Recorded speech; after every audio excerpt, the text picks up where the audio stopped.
Hour number 3, Steve Zabin Show, live from Green Bay, Wisconsin, Titletown, USA.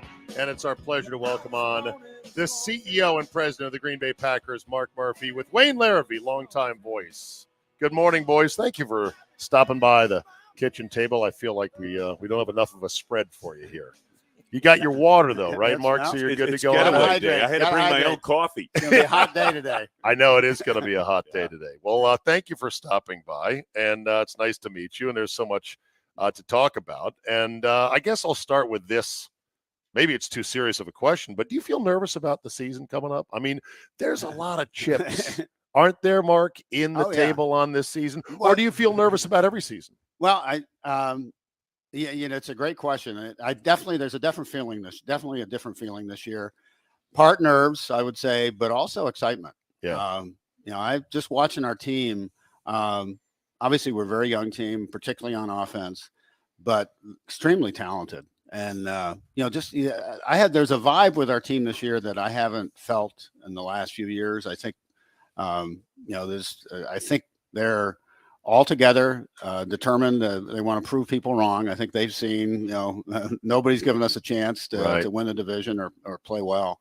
And I think they're anxious to show people that, we weren't, it wasn't a fluke, the success we had, and it wasn't just one person. So I think, but we have proven on the field. Do you feel that energy, Wayne? Yeah, this team is and like. I'd be curious. My thought. I think we talked earlier in the week. I said I feel like the team to me looks like a burden has been lifted. The Super Bowl or bust thing is wonderful when you put all your chips in the middle of the table. You're going for it. Everybody's going. That's wonderful. But there's a certain burden about that I think this team has been relieved of. No, there's no question. The expectations the last 5-6 years. Yeah. It's Super Bowl or bust, and that's hard to live up to that. Mm-hmm.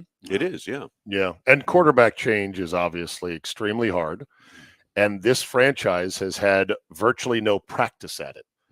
Some teams, Mark, they practice all the time, and they don't get better, like Wayne's golf game. Yeah. The more practice doesn't help. So this is a quarterback. Never has so much been invested in my golf game and so little gained. Exactly. But I know you guys have the highest regard for Jordan Love. And I think everything we've seen as fans and media members, we come away that this is a serious, impressive young man who is ready for the task. Yeah. And as great a talented a player as we think he is, he's an even better person. And that's, you look at the similarities are kind of striking between how Aaron started his career and Jordan. Both drafted first round, sat behind Hall of Fame quarterbacks for 3 years. And,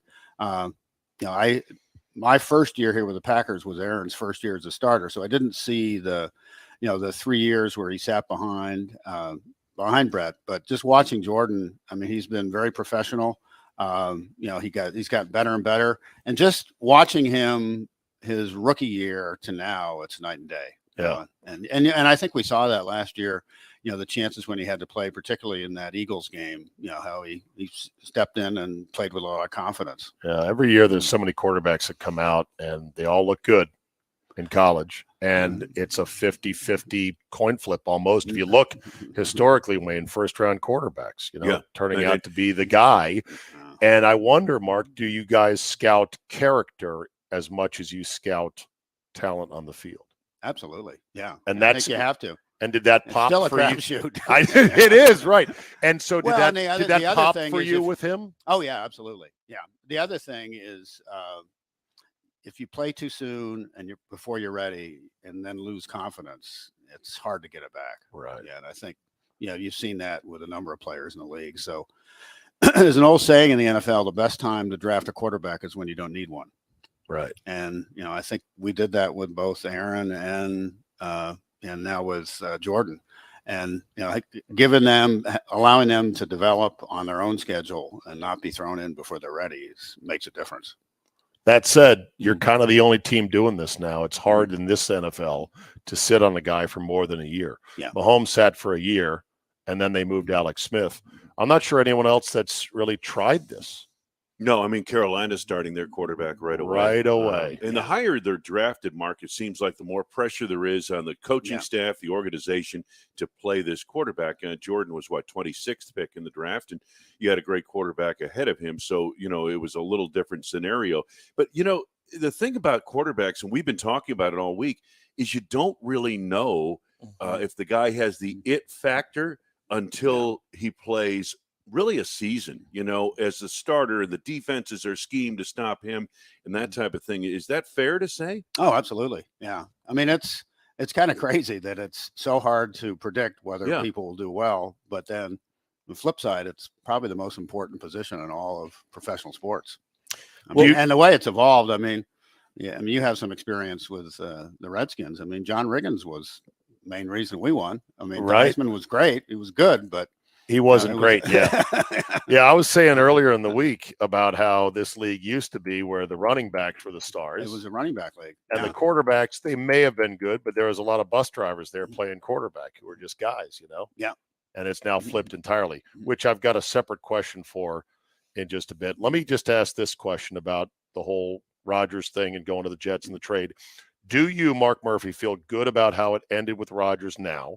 And do you think you'll feel good about it in 20 years? And by good, I mean, we did what we had to do, what was best for us in the franchise, and for Aaron, what he wanted. I'm at peace with it. I feel good now, and I think I will feel good in the future. Obviously, had a tremendous run with us. Particularly the 15 years as a starter, four-time MVP. But and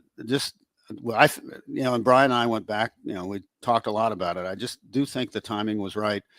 Number one, that Jordan was ready, but also I think for Aaron, and obviously, I think he's really enjoying a little different scenery in New York, and I think it was probably a good time for him to move on as well. And while he, still playing at a high level, and I give Brian a lot of credit. I think what we were able to get in return from the Jets, hopefully that'll turn into a number of good players. And is it true you've got a snap count app on your phone that will notify you? Yes. 65%. 65%. That's what we got to get to. That's all. Honestly, I hope everything goes well. I want him to play 65%, but it'd be really good if the Jets had a bad year because, have the 66% and 4 wins. If there's a way to get that done. Not that we're rooting for that. Well, it's the AFC. I mean, that's a tough, it's a tough neighborhood. Yeah. That's true. It is funny, the motivations that you have, but that's the reality that, that was the trade that was made, and I think it made sense. I think, well, first of all, I've been watching some of the teasers on Hard Knocks. That's going to be, I think, going to be must-see TV for Packer fans. Yes, absolutely. Not only Aaron, but the 7 other. It's Green Bay East. That's right. That's what it is. That's right. Yeah. Mark, I wanted to piggyback off of what Wayne was saying about just you don't know what a player is going to be, what a quarterback's going to be until if they have that it factor. Yeah. As fans, we've been waiting and waiting. We see the hype, since Jordan was drafted of, okay, what does this guy have? What does this guy have? Now we are all very excited to finally just get there. Okay, we waited this long. Now we're going to get that answer. Does that translate to you guys and the way that you go through this process? Because obviously you see Jordan more than we do as a fan base, but how is that feeling for you when you can finally say, all right, it's his time, let's go? To be quite honest, we're very similar to you that you want to see it in the games. And, even the preseason games are so different that it's really hard to tell. I mean, teams are very vanilla. They're not scheming against you. But we've tried to, and I think Matt's done a really good job of creating competition periods in practice that give you a little bit better view. I think this year having joint practices against both the Patriots and the Bengals will tell us a lot too. But there's nothing nothing like an actual regular season games to really see how somebody will perform. How do you feel about preseason play for quote starters? Because the trend in the league, Mark, has been teams are just pulling their best guys off all August. Yeah. No, and we've been, you've been at the forefront of that. We've been one of the first. Yeah. The joint practices are, a good a good replacement for that. It's Matt and I and Brian have talked a little bit. I anticipate you'll see more of our offensive starters play in preseason, just with a new quarterback. And it's a balance. The risk somebody gets injured in the preseason, but given the fact that, and it's not just Jordan, look at the youth we have in the wide receiver and tight end, getting them experience. But if you're going to play Jordan, you want to have the first offensive line. You don't want practice squatters in there protecting him. That's for sure. Yeah, a lot of lookout blocks. Yeah, I was going to say. So, as a player, did you play in the 6 preseason game era? My rookie year, yeah. 6. Wow. How about that? Wow. I felt like 6 games that do not count. Look at the young guns. Imagine that is a lot of lot of risk for nothing. Yes. But the starters would play going on 3 quarters they played a long time in those games. Yeah. And that was after 2-a-days or 3-a-days, yeah. which is what Mark Daniels said they used to have. Yeah, like Forrest Gregg 3 was into that, I think, a little So bit. So do you think that the modern way is smarter, that it's just doesn't make sense in a 17-game grind of a season to run these guys into the ground at all? I do. I think it is. It's smarter. They train more in the off season. When I was playing, most of the veterans had other jobs in the off season. Right. Yeah. And I I could tell you some George Allen stories. Oh, I'm sure. He didn't believe in water breaks. He thought that Bear Bryant the same way. The movie The Junction Boys. Yeah. Toughen them up. No water. Yeah. Is there science to that, or well, all of our trainers knew that we needed to hydrate, so they'd sneak ice cubes to everybody.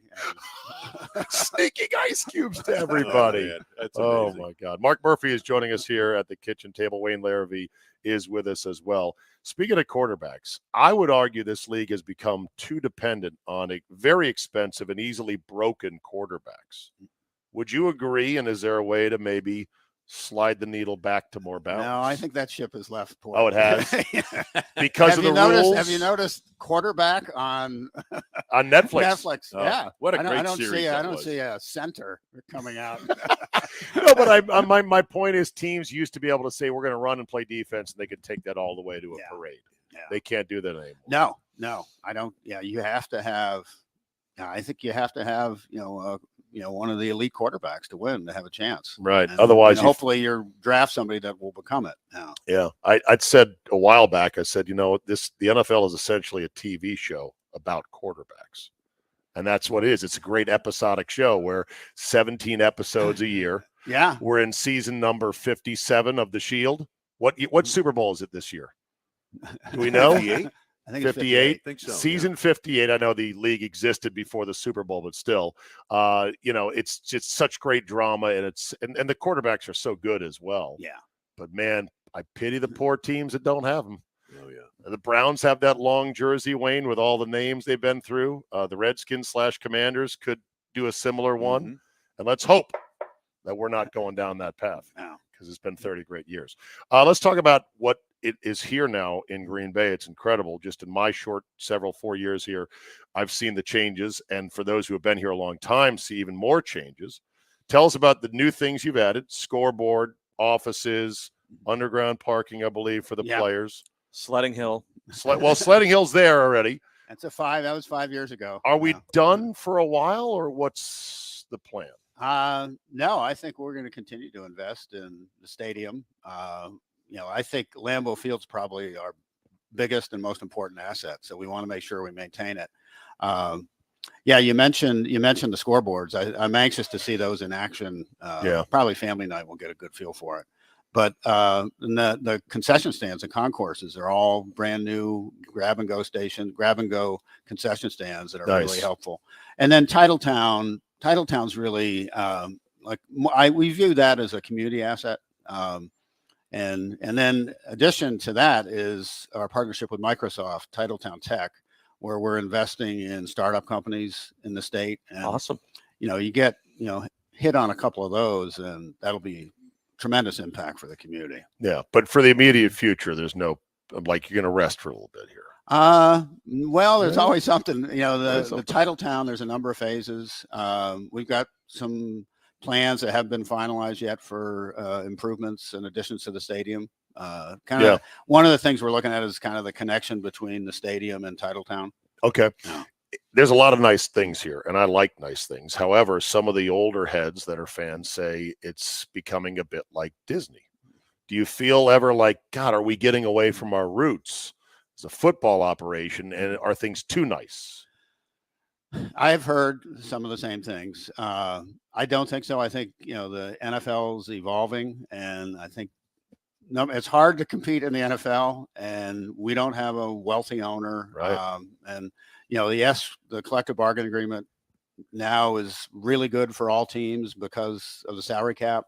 But, if that changes, I think being able to compete at the highest level financially as well as on the field, is really important. And you may not know this. We call it our corporate reserve fund, kind of, to make up for the fact that we don't have a wealthy owner, right? Like Josh Harris, who can afford to buy a team for $6 billion. $6 billion. Yeah, is that all? We have a corporate reserve fund that's just under $500 million. So right. We continue to invest in that, and then the investment in Titletown is also part of that thought.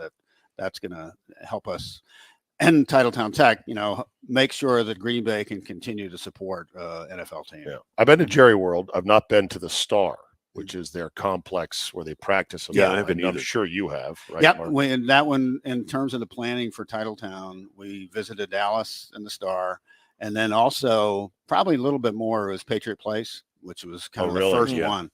Yeah. And we loved it. It's and obviously Robert's a brilliant businessman. But that was more like a really nice mall attached to a stadium. Yeah. And what we wanted was something that was more integrated into the community. And for instance, no developer would put a 100-yard football field right in the middle of their development, which we have in Titletown. Right. And it's packed. It's every time you go there, the people are playing pickup games, and we use it a lot for scheduled events. But the tubing, it's funny you mentioned the sledding hill. When we were in the planning process, one of the things we're like, wow, the winters are really long in Green Bay. There's something we can do that would really help people get through the winter. So that was we thought about it, and we ended up coming up with the tubing hill or sledding hill and the skating rink. Yeah. So the skating, that was, I don't know if you've been to Chicago. They have the Maggie Daly skating trail in downtown Chicago. Didn't know that. A skating trail. Yeah. No, it's really cool. Interesting.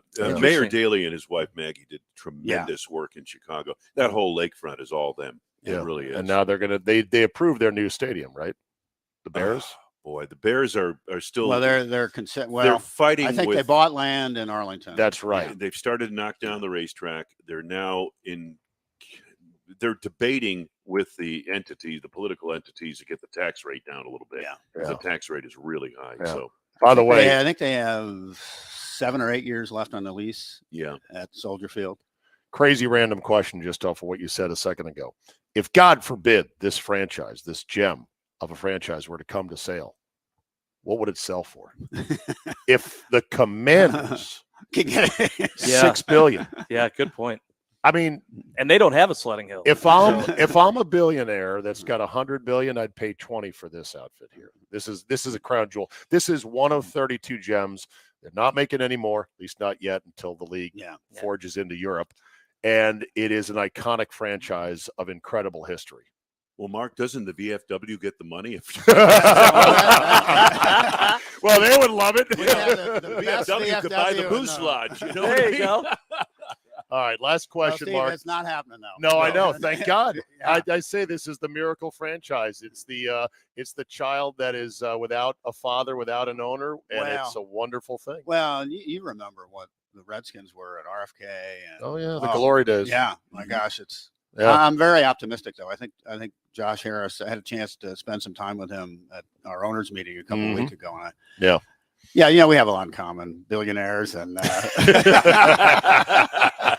All right, but, he and is a huge Redskins fan. He grew up. He grew up in the DC area, but went to Philly and bought the Sixers there. Yeah. And there's big optimism there for sure. Last question, then we'll let you go. Sure. You are required to step down at age 70 by the team bylaws. Yes. If that wasn't the case, would you still want to keep doing this? That's a great question. That's a yes.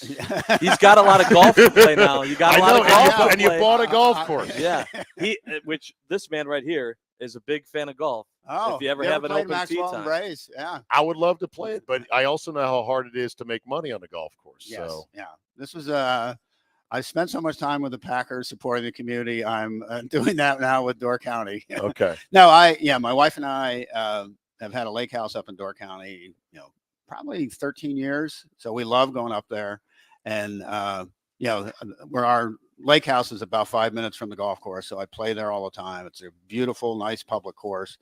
And the owner of it is considering selling it. I wanted to make sure he didn't sell it to a developer. Nice. Okay. Yeah. So you're going to maintain it as a golf Yeah. course. But to answer your question, I think it's been the rule and the bylaws for years. Bob Harlan, my successor, stepped down at 70.